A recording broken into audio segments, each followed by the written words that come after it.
Well, I am privileged today to be joined by one of Oklahoma City's preeminent civic leaders, John Kennedy. Welcome. Thank you, Ryan. I'm looking forward to talking with you, and also I congratulate you for being a pioneer in this new news that we get to watch. It's been a lot of fun, and to be able to educate and inform people on things that are going on in the community, I think is important, and it's a lot of learning for me. And what we're talking about today, I'm a big believer in the public good. I'm a big believer in public art. And this Clara Luper sit-in plaza really adds to the fabric of downtown Oklahoma City. And for those of you watching who might not know who Clara Luper was, and that's okay, Clara Luper was a pioneer in the civil rights movement. She orchestrated the very first sit-in of that entire era at a place called Katz's Drugstore at Robinson in Maine back in 1958. Now, if you look up via Wikipedia or your history or civics books, you might see that there was a sit-in in Greensboro, North Carolina. That happened a couple years after. Clara Luper was the pioneer in this movement. She went on to have an illustrious career in the civil rights movement. She ran for Senate in 1972, and she's being honored with this public tribute. And it's a plaza that's come together, and there's an event that's coming up. But John, I just wanted to start. You're the co-chair of the committee that put this plaza together. How did the idea for the plaza come about, and who are some of the folks who were involved in making this happen? Came about in 2018 is when this idea started. And it started because 2018 was the 60th anniversary of the beginning of the national sit-in movement. Started right here. The sit-in movement started right here in Oklahoma City.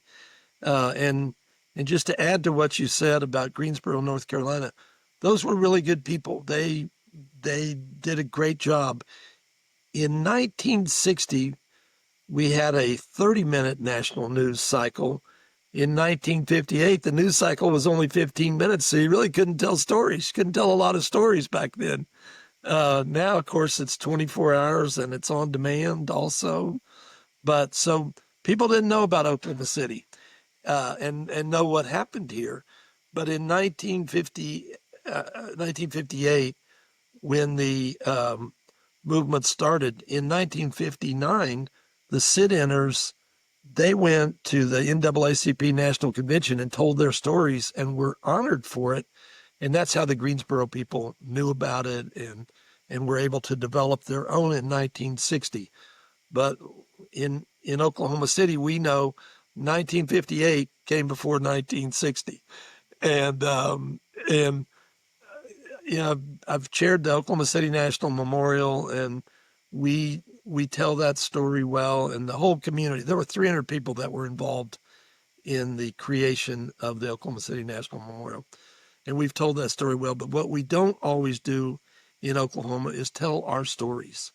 And I think part of that's the humility of Oklahomans. And but this sit-in movement is a really important story, and it's a national story, and that's in the name, the Clara Luper National Sit-in Plaza. So in 2018, the 60th anniversary, somebody contacted me about raising money to have flyers to announce the 60th anniversary and a gathering where people could gather and talk about this, what happened 60 years earlier. And I helped raise the money for that. But what I really gathered from that was we have not told that story. And we even have trouble raising not that much money just to have a flyer made. So locally, we struggled just to have a flyer made to announce that it was our 60th anniversary. And I thought, we've got to do better. We've got to do better than that. And I visited with Steve Lackmeyer, who's a reporter for the Oklahoma, and he's a great historian. And we both thought, wouldn't it be nice? And wouldn't it be nice if we had a life-size plaza in the middle of downtown right next to Katz Drug, because there's a little park there. Main Street was closed, and there's a little park there. And we thought, well, if there's any way we could do it in that little park right where it happened, right at Main Street and Robinson, that would be great. So Steve called and had lunch with David Holt and said, John would like to work on this. And David Holt came up with Reverend Lee Cooper from Prospect Church. And Reverend Cooper, he's been a city council person. He's been a planning commissioner. He's been on urban renewal. He's just a really great person that I had interacted with at the planning commission. And Mayor Holt called and said, would you like to co-chair this with Pastor Cooper? And I said, I would love to. And it was great. And so Pastor Cooper and I put together, and this was a pure coincidence, but we put together a group of 13 people. And by the way, there's 13 original sit-inners. That's the coincidence. We really didn't plan that. But three of the people that we put on the committee were Marilyn Luper Hildreth, Joyce Jackson, and Joyce Henderson. They were all sit-inners. And we also, David Rainbolt wanted to participate, and he ultimately raised all the money for the plaza privately. And Sam Presti wanted to participate, and he and I worked together at the Oklahoma City Memorial, and I love working with Sam, and Sam gets in there and really works hard. And Leonard Benton from the Urban League, of course, Steve Lackmeyer, John Michael Williams, who is a real estate use attorney that really has done a lot of work downtown. And we thought he could help with the site, and he's been a great addition. Misty Doney, who I've worked with for about 25 years, she was charged with finding the sculptors. And I can tell you that story when you want, but that's a really good story, how she found the sculptors. Misty's involved with Indian Health. And so it's really outside of her expertise or experience. But Misty did the most amazing job finding the sculptors. And it all started with an astronaut. She found somebody is it okay to go ahead and tell this story? Yeah, no. So you're touching on the collaboration. Everything great requires collaboration. Nothing is done unilaterally. And when I was actually doing some research on this sit-in plaza, this piece of public art, I quickly realized that the artists who contributed to this aren't novices. They have impact everywhere. So yes, please tell us about this. They do. And here's how that started. Misty used a little database and started inputting about finding a sculptor, because it's 15 figures are in this plaza, so it's a big piece of art. And the plaza is kind of the intersection of history and art and respect. And so Misty found a gentleman in Denver, Colorado named Ed Dwight. And Ed is one of the preeminent African-American sculptors in this country. He's remarkable. He's done so much public art, and it's just beautiful. Ed was 85 at the time. So Misty called him up and said, hey, I've read all about you, and I would really like to visit with you about being the artist for this plaza. So he came to Oklahoma City. He met with our committee. He met with the mayor. And he is exactly half as tall as the mayor of Oklahoma City. He is an astronaut. So that was a big requirement in those early missions, your size. So we've got a great photograph. I wish I could show you here of Ed Dwight and David Holt standing next to each other. But Ed Dwight, he's a two-time national treasure, which is hard to be. But he was chosen to be the first person on the moon by President Kennedy. It's a remarkable story. In 2019, on the 50th anniversary of the moon landing, there's a huge feature story about Ed Dwight in the New York Times. And so we started reading about him and researching him, and we're like, this is one of the most amazing people in this country that had this career. He obviously didn't end up getting to go to the moon, but he was the first person selected. And he had a great career and retired from that, and then became a sculptor. So we got to know Ed, and we're just like, you're this amazing person. And it was great. And he loves the story of Clara Luper, and he was familiar with it. But he said, look, I'm 85. It takes a lot of time to do this. I can't do 15 sculptures, but I know who can. And he introduced us to Studio EIS up in Brooklyn, New York. He'd worked with them many times, and it's a family business. It's two brothers and a sister. They've been in business 50 years. But you researched it, so you know that they did Constitution Hall. They did all of the signers of the Constitution. They're amazing. They just got through doing all the sculptures for $1 billion project that the state of Texas is doing, redoing the Alamo. They were chosen to do all of those. They did the JFK statue outside the Kennedy Center in Washington, D.C. They did that right before our project. And they're really amazing. We met them, and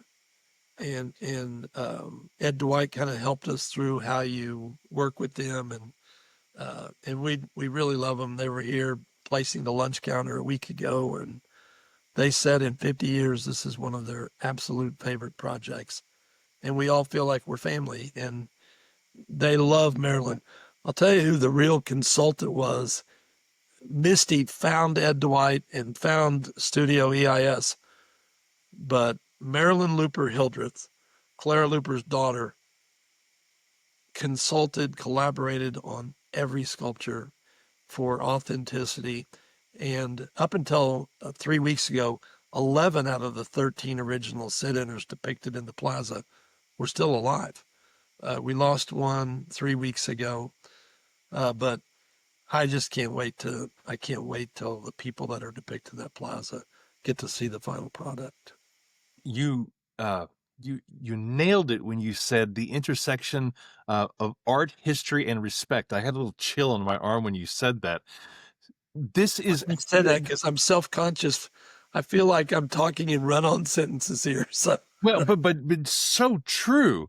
And as we see the growth of both Tulsa and Oklahoma City, and what public art adds to the area, what do you envision that the Clara Luper National Sit-In Plaza will be adding to downtown Oklahoma City? I think it helps tell our story, and it's a really fascinating story that on the very same street, 5 blocks apart, we have two of the most profound examples of violence in our country's history. Of course, the Oklahoma City National Memorial depicts one of the most horrific acts of violence in American history. And also it demonstrates the ineffectiveness of violence. There were the people that blew up that building and killed 168 innocent children, women, and men. Their diabolical plan was to bring this country down. And they really thought that this would be the first shot fired to bring the country down. And paradoxically, it brought Oklahomans together. Just down the street on Main Street and Robinson, on the same street, Robinson, is one of the greatest acts of nonviolence in American history. And it was all about nonviolence. It was all about turning the other cheek. It was all about staying focused and staying respectful. And Ms. Luper taught those children so well, and taught many more children that joined the sit-in movement. Our sit-in movement in Oklahoma City lasted 6 years. It went from 1958 to 1964. So not only was it the beginning of the sit-in movement, it was the longest in the country. So I guess that's it. Just the fact that down the street, 5 blocks apart, are two of the most significant examples of violence and nonviolence in our country's history. And it happened right here in Oklahoma City. And I think it's really good that we're telling that story. And it's also Sam Anderson that wrote Boomtown. That's right. He came over and visited Studio EIS in Brooklyn, I think 3 times when we were up there. And he's written a lot about Clara Luper. He's written a lot about the memorial, but he's written a lot about Clara Luper. And he brought the art editor from the New York Times over to the studio to see the final clay version. And the art editor from the New York Times described it to Sam as one of the greatest pieces of current day art that he had ever seen. So it really is, it's a beautiful piece of art that tells a remarkable story. And there are 5 hotels within 1 block of that sculpture. And as we're building the new arena, it's literally 1 block from the new arena. Public art, the new arena, downtown Oklahoma City is just getting started. And you talk about Oklahomans and Oklahoma telling its stories. There's a big dedication coming up on November 1st, a chance to celebrate officially, it's there, but there's going to be a big event on November 1st at 11 a.m. That's a Saturday. So if you're planning your calendar out there, folks, Saturday, November 1st at 11 a.m., a big dedication downtown of this sit-in Plaza. What's gonna go on there? Are there any special guests lined up? All the artists will be there. They'll talk a little bit about that process. Marilyn will tell the story, Marilyn Luper Hildreth. So, and then I think we have 5 different musical groups, including our symphony, the choir from Oklahoma City Public School, grade schools, Dungy, Langston. We'll have a great musical program, and also we're going to keep it to an hour. So we're going to keep it concise. Won't be a lot of big speeches. We really want people to enjoy it. The real star of the show will be that piece of sculpture and the story behind it. And if I could just tell one story that'll be depicted in the plaza. Another thing that's different about Oklahomans is I don't think this happened anywhere else in the country, but Miss Luper and the police chief, I.G. Purser, were very close. And she would call him before they would go to a restaurant or a retail establishment and tell him they were going to be there. She was arrested 26 times. He did his job, but and the children were arrested numerous times too. But when I.G. Purser passed away, before he died, he asked his widow to do something. And what she did was she took his badge as Oklahoma City Police Chief to Clara Luper and gave it to her. Doesn't happen. I mean, that probably didn't happen anywhere in this country. And it says a lot. It says a lot about those 2 people, about Clara Luper and I.G. Purser, and about, we use that word again, respect. It says a lot about respect. But it also really tells us a broader story about people in Oklahoma. People in Oklahoma have disagreements. We politically, sometimes we're Democrats, sometimes we have Republican administrations, but all times I believe we have this tacit commitment to respect. And I don't think there's a better example of respect than the police chief wanting before he died, wanting afterwards his widow to take his badge to Clara Luper. She was arrested 26 times. I think what you described, I envision a movie plot, like a movie, like that's really just about the police chief and Clara. And we IG and Clara, that could be the movie right there.